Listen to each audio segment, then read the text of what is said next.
Hey third graders, I hope you are all doing good. Today is Thursday. It's been a while since I have read from our book Dinosaurs Before Dark, but I'm going to read a little bit more. We are just about done. We are on the last chapter. So here we go, chapter 10, Home Before Dark. A bird began to sing. Jack opened his eyes. He was still pointing at the picture of the Frog Creek woods. He peeked out the treehouse window. Outside, he saw the exact same view. "We're home," whispered Annie. The woods were lit with a golden late afternoon light. The sun was about to set. No time had passed since they'd left. "Jack, Annie," a voice called from the distance. "That's Mom," said Annie, pointing. Jack saw their mother far away. She was standing in front of their house. She looked very tiny. "Annie, Jack," she called. Annie stuck her head out the window and shouted, "Coming!" Jack still felt dazed. He just stared at Annie.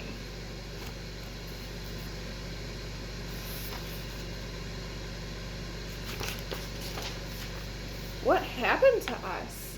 he said. "We took a trip in a magic treehouse," said Annie simply. "But it's the same time as when we left," said Jack. Annie shrugged.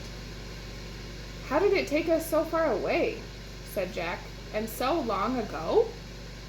"You just looked at a book and said you wished we could go there," said Annie, "and the magic treehouse took us there."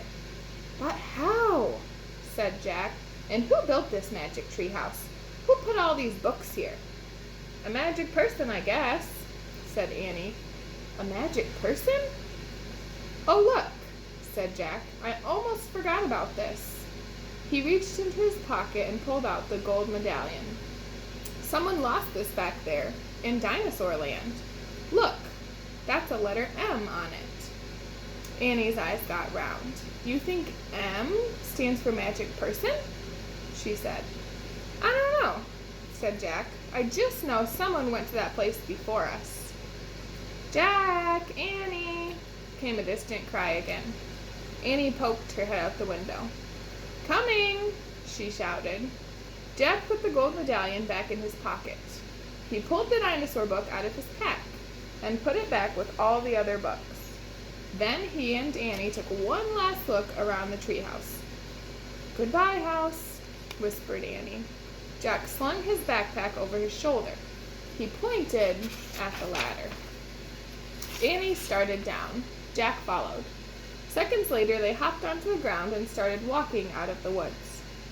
"No one's going to believe our story," said Jack.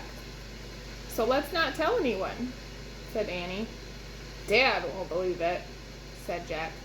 "He'll say it was a dream," said Annie. "Mom won't believe it," said Jack. "She'll say it was pretend," said Annie. "My teacher won't believe it," said Jack. "She'll say you're nuts," said Annie. "We better not tell anyone," said Jack. "I already said that," said Annie. Jack sighed. "I think I'm starting to not believe it myself," he said. They left the woods and started up the road toward their house. As they walked past all the houses on their street, the trip to dinosaur time did seem more and more like a dream. Only this world and this time seemed real. Jack reached into his pocket. He clasped the gold medallion.